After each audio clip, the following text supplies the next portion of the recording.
दोस्तों स्वागत है अपने YouTube channel top trending GK में। दोस्तों इस वीडियो में देखने वाले हैं आरआरबी एनटीपीसी एग्जाम 7 अप्रैल 2021 की प्रथम पारी में पूछे गए टोटल 40 एग्जेक्टिव जीके के सवाल। सारे सवाल इंपॉर्टेंट और एक्स्ट्रा फैक्ट सहित कवर करेंगे जो कि आने वाले किसी भी कॉम्पिटिटिव एग्जाम्स के लिए काफ़ी इंपॉर्टेंट है। तो वीडियो को लाइक करते हुए कंटिन्यू करना और वीडियो के अंत में कमेंट करके बताना इन 40 में से आप कितने सवाल करेक्ट कर सकते थे। इन सभी कैंडिडेट का बहुत बहुत धन्यवाद जिन्होंने रियल और ऑथेंटिक सवाल वो टेलीग्राम पर सेंड किए हैं। सवाल कंटिन्यू करें उससे पहले मैं आपको बता दूं, आप किसी भी कॉम्पिटिटिव एग्जाम्स की तैयारी कर रहे हो, चाहे रेलवे, एसएससी, बैंकिंग, डिफेंस या फिर किसी भी स्टेट गवर्नमेंट एग्जाम्स की, तो सारे एग्जाम्स के मॉक टेस्ट आप एक ही पास के अंतर्गत 1 वर्ष की वैलिडिटी में 100+ एग्जाम्स के मॉक टेस्ट लगा सकते हो। इसमें भी यदि आप TTG के कूपन कोड यूज़ करोगे तो आपको एक्स्ट्रा 30 रुपये का और डिस्काउंट मिल जाएगा। तो लिंक डिस्क्रिप्शन बॉक्स में अभी और एक ऑफर चल रहा है अप्रैल का, जिसमें 2 मंथ की एक्स्ट्रा वैलिडिटी भी मिल रही है, यानी 14 मंथ की वैलिडिटी आप ले सकते हो।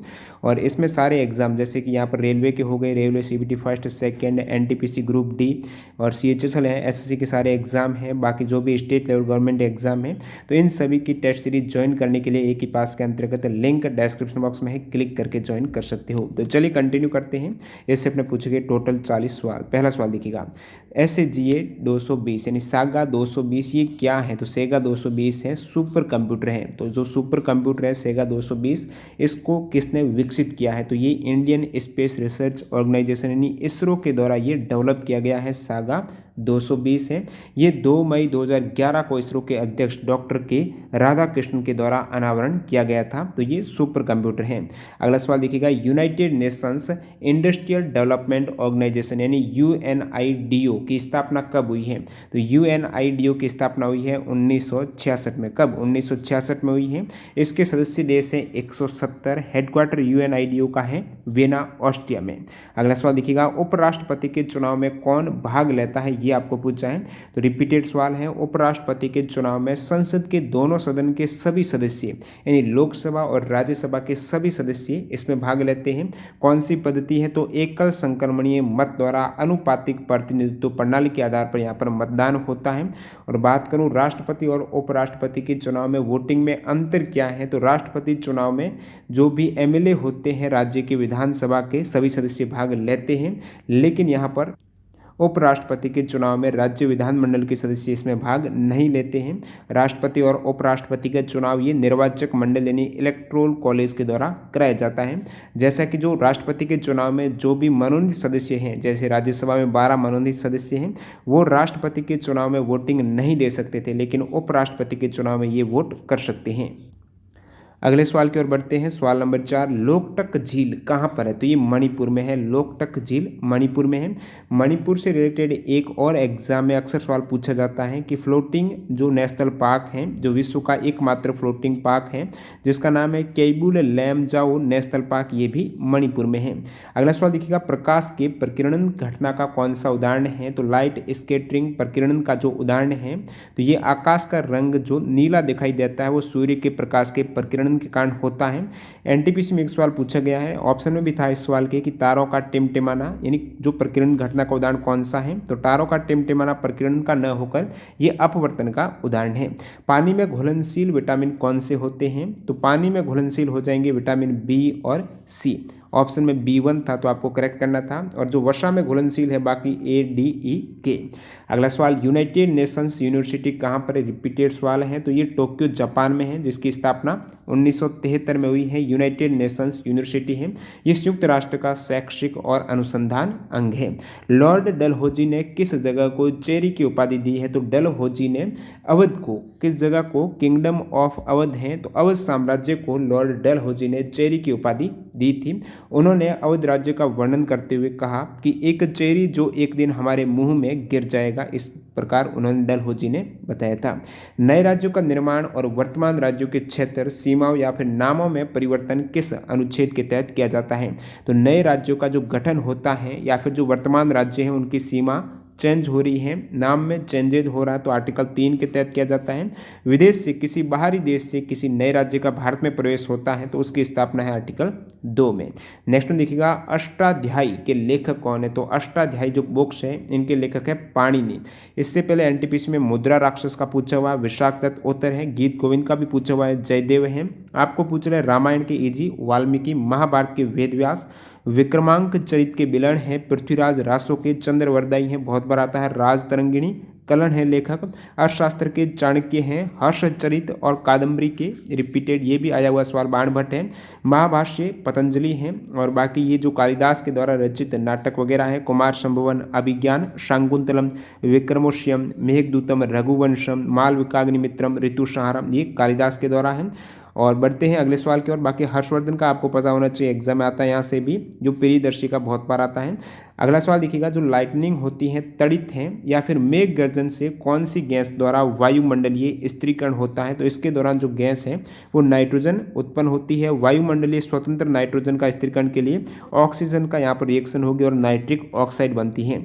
नेक्स्ट में देखिएगा, नई रोशनी योजना किस वर्ग की महिलाओं को सशक्त बनाने के लिए शुरू की गई है, तो नई रोशनी योजना है वो अल्पसंख्यक वर्ग की महिलाओं को सशक्त बनाने के लिए शुरू की गई योजना हो जाएगी। 2012 में ये योजना आई थी। तो ये नई रोशनी योजना है, अल्पसंख्यक समुदाय की महिलाओं को प्रशिक्षण देना, उनको जानकारी देना, जैसे कि महिलाएं बैंकों में जाती हैं, किस प्रकार के फॉर्म वगैरह हैं, किसी अन्य काम के लिए जो भी डिजिटल वगैरह होते हैं कार्य ऑफिस वगैरह में, तो महिलाओं को जागरूक करने के लिए ये सभी नई रोशनी योजना के अंतर्गत शामिल हैं। अगला सवाल देखिए यहाँ पर, स्प्रेडशीट किसका हिस्सा है, तो स्प्रेडशीट हो जाएगा MS एक्सेल का ही पार्ट है। एक सवाल था MS DOS क्या है, तो ये ऑपरेटिंग सिस्टम है। एनटीपीसी में एक सवाल आ चुका है कि DOS की फुल फॉर्म क्या है, MS यानी माइक्रोसॉफ्ट, DOS यानी डेस्क ऑपरेटिंग सिस्टम। अगला सवाल, दूसरी पंचवर्षीय योजना में जर्मनी के सहयोग से कौन सा इस्पात संयंत्र स्थापित किया गया था, तो जर्मनी के सहयोग से सेकेंड पंचवर्षीय योजना में राउरकेला स्टील प्लांट जो उड़ीसा में है, इसकी स्थापना 1955 में की गई थी। तो ये प्रथम इंटीग्रेटेड स्टील प्लांट है जो पब्लिक सेक्टर का। और बात करूं भिलाई इस्पात संयंत्र की जो छत्तीसगढ़ में है, तो ये किसकी सहायता से सेटअप हुआ है, तो USSR की सहायता से 1959 में।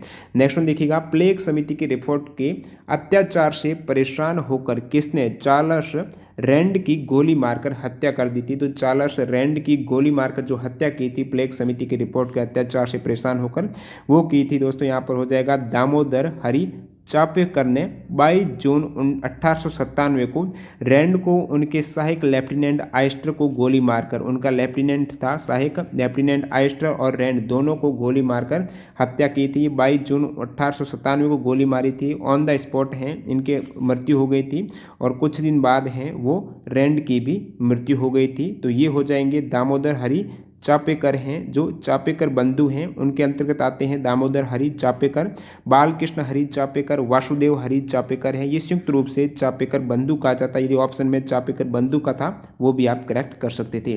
नेक्स्ट में देखिएगा, मार्च 2021 में international federation of film archives जो FIAF है उसके द्वारा प्रतिष्ठित FIAF अवार्ड 2021 से किससे सम्मानित किया गया है। FIAF यानी जो international federation of film archives हैं, इनकी ओर से 2021 में जो अवार्ड दिया गया है, तो भारत की ओर से ये अवार्ड पाने वाले प्रथम व्यक्ति हैं अमिताभ बच्चन हैं। FIAF अवार्ड की शुरुआत 2001 से हुई है। 1857 की क्रांति जिसे सिपाही विद्रोह भी कहा जाता है, तो उसके समय भारत के गवर्नर जनरल कौन थे। सिपाही विद्रोह के दौरान भारत की गवर्नर जनरल, यानी आपको पूछा है 1857 में भारत के गवर्नर जनरल थे लॉर्ड कैनिंग हो जाएंगे।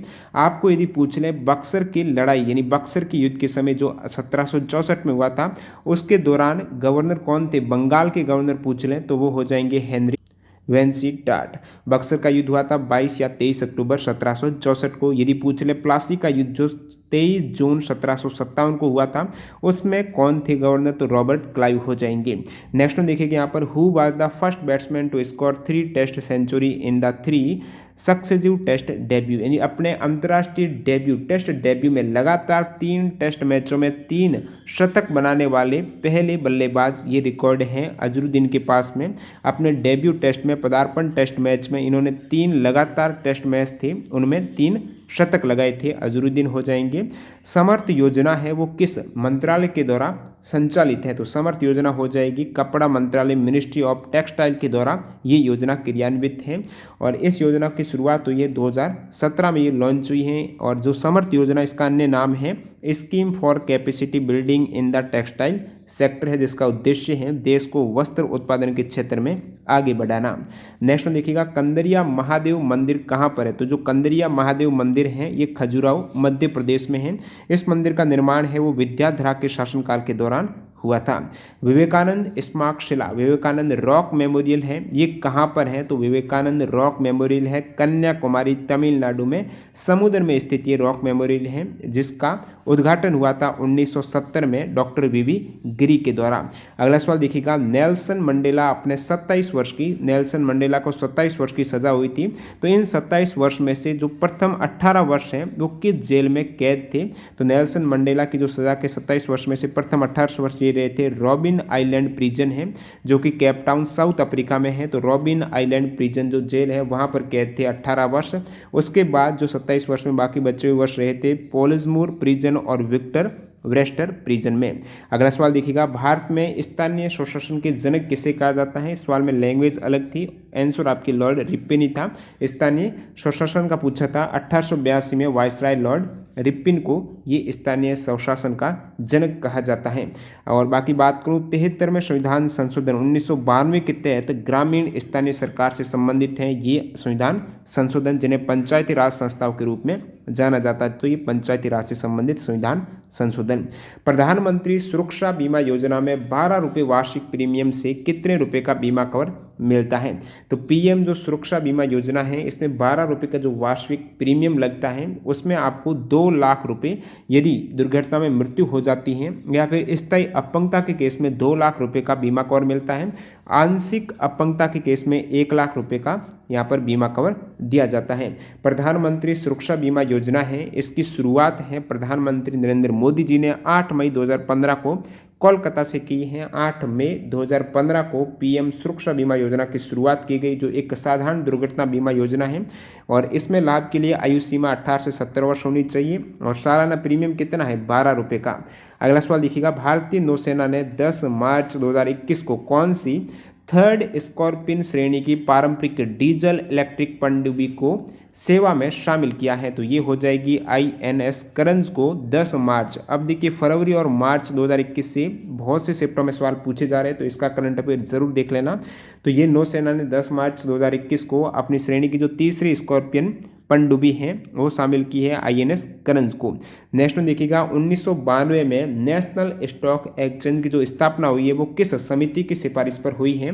तो 1991 में फेवरानी समिति की सिफारिश पर 1992 में NSE की स्थापना हुई है। तो ये हो जाएगी आपकी दोस्तों MJ फेरवानी कमेटी की सिफारिश पर। दक्षिण पूर्वी एशियाई राष्ट्रों का संगठन जो एशियान है उसमें कौन सा सदस्य देश नहीं है? एशियान के टोटल 10 सदस्य देश हैं, ऑप्शन के अकॉर्डिंग भारत इसमें नहीं है। 10 कौन से हैं? एशियान यानी association of south east Asian nation है। 10 सदस्य देश में ब्रुनेई है, Cambodia, Indonesia, Malaysia, Laos, Myanmar, Philippines, Singapore, Thailand और वियतनाम है। ट्रिक आप याद रख सकते हो, एशियान के CM का सिम और BPL TV खो गया। और इसके संस्थापक सदस्य 10 नहीं थे, संस्थापक सदस्य थे थाईलैंड, इंडोनेशिया, मलेशिया, फिलीपींस और सिंगापुर। इसका सचिवालय या फिर मुख्यालय एशियान का जकार्ता इंडोनेशिया में है। स्थापना 1967 को थाईलैंड की राजधानी बैंकॉक में हुई है। आदर्श वाक्य इसका है 1 विजन 1 आइडेंटिटी 1 कम्युनिटी। और बात करूँ इसकी प्रथम बैठक की, एशियान की पहली बैठक 1976 में हुई थी। और करंट से सवाल पूछ रहे हैं 2020 में एशियान की बैठक है हनोई वियतनाम में, 2021 में ब्रुनेई में। रक्त समूह की खोज किसने की है? कार्ल लैंड स्टीनर ने रक्त समूह के खोजकर्ता माना जाता है। एबीयू ब्लड ग्रुप की 1901 में। लैंड स्टीनर को नोबेल प्राइज भी मिला इस हेतु, अपने चिकित्सा का नोबेल प्राइज मिला था 1930 में। एबीयू ब्लड ग्रुप की खोज कार्ल लैंड स्टीनर ने की है। ग्रुप AB है, ये आइडेंटिफाई किया है डेकेस्टेलो एंड स्टूली ने 1902 में। नेक्स्ट में देखिएगा गांधी जी की गिरफ्तारी के कारण गुजरात के धरसाना में नमक सत्याग्रह का नेतृत्व किसने किया है? तो गुजरात के धरसाना में नमक सत्याग्रह का नेतृत्व किसने किया था? गांधी जी की गिरफ्तारी हो गई यहाँ पर, तो उसके बाद नेतृत्व किया था अब्बास त्याबजी ने। तो अब्बास तैयब जी और सरोजनी नायडू ने ये मई 1930 में धरसाना में नमक सत्याग्रह का गुजरात में नेतृत्व किया था। अभ्यास तैयब जी ने। स्वदेश दर्शन योजना के तहत कौन सा सर्किट या जो सर्कल है वो शामिल नहीं है? तो स्वदेश दर्शन योजना है ये टूरिज्म मंत्रालय की एक योजना है जो कि 2015 में लॉन्च हुई थी, जिसमें बहुत से सर्किल है। ऑप्शन के अकॉर्डिंग यहाँ पर हो जाएगा माउंटेन सर्किल नहीं है। तो कौन से सर्किल है इसमें ये देख सकते हो, बुद्धिस्ट सर्किल है, कोस्टल सर्किल है, डेजर्ट सर्किल, इको सर्किल जो ऑप्शन में था, एक सूफी भी ऑप्शन में था तो सूफी सर्किल भी है, स्पिरिचुअल सर्किल है, हेरिटेज सर्किल, हिमालयन सर्किल है, Krishna circle, north east circle, Ramayana circle, rural circle.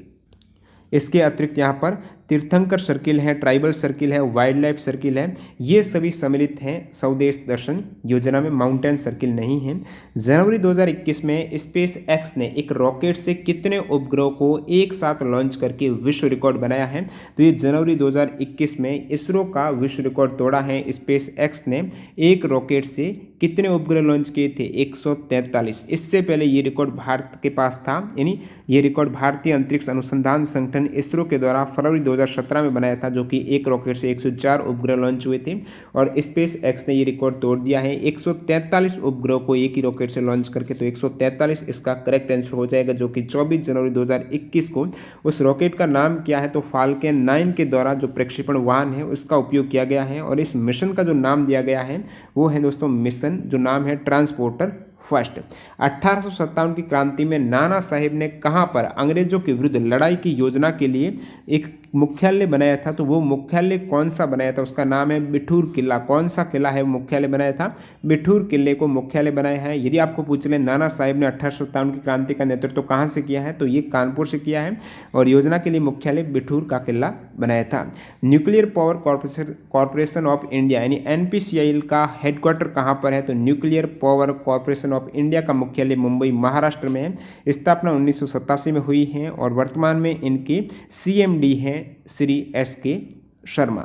Laser, dot matrix और इंकजेट किस हार्डवेयर के प्रकार हैं? तो डॉट मैट्रिक्स, इंकजेट, लेजर ये प्रिंटर के टाइप्स हो जाएंगे। अगला सवाल, न्यूक्लियर पावर प्लांट में ईंधन के रूप में, फ्यूल के रूप में किसका उपयोग होता है? यूरेनियम का उपयोग होता है फ्यूल के रूप में न्यूक्लियर पावर प्लांट में। एक सवाल था, सुश्रुत संहिता क्या है? तो ये आयुर्वेद एवं शल्य चिकित्सा का प्राचीन संस्कृत ग्रंथ हो जाएगा। नेक्स्ट वन देखिएगा सवाल नंबर 38। कौन सा कोशिकांग प्रकाश संश्लेषण के माध्यम से ऊर्जा पैदा करता है? तो फोटोसिंथेसिस के माध्यम से जो कोशिकांग ऊर्जा पैदा करता है उसका नाम है क्लोरोप्लास्ट है। ये जो सूर्य की प्रकाश ऊर्जा को शर्करा में कन्वर्ट करता है। यदि आपको पूछ लें प्रकाश संश्लेषण में कौन सी ऊर्जा किस में कन्वर्ट होती है, तो सोलर एनर्जी है वो केमिकल एनर्जी में बदलती है। अगला सवाल, भारत में जहाज़ों को तोड़ने के लिए शिप ग्रेवयार्ड कहाँ पर है? तो जहाज़ों को तोड़ने के लिए एशिया का सबसे बड़ा लार्जेस्ट शिप ग्रेवयार्ड है वो अलंग शिपयार्ड हो जाएगा, जो गुजरात में है। तो अलंग पोर्ट ये गुजरात हो जाएगा। अंतिम सवाल, ग्रीन हाउस गैस जो ग्लोबल वार्मिंग का कारण है तो उसको कौन सा प्रभावित नहीं करता है? तो ऑप्शन था लकड़ी से खाना बनाना, सौर ऊर्जा चालित कार्य हैं, ये करेक्ट हो जाएगा। जो सोलर एनर्जी से संचालित कार्य हैं वो ग्लोबल वार्मिंग को बढ़ावा नहीं देते हैं। वीडियो पूरा देखने के लिए आपका बहुत बहुत धन्यवाद। कमेंट करके बता सकते हो इन 40 में से कितने सवाल करेक्ट हो रहे हैं। मिलते हैं सेकंड शिफ्ट की वीडियो के साथ मॉर्निंग में। वंदे मातरम, जय हिंद दोस्तों।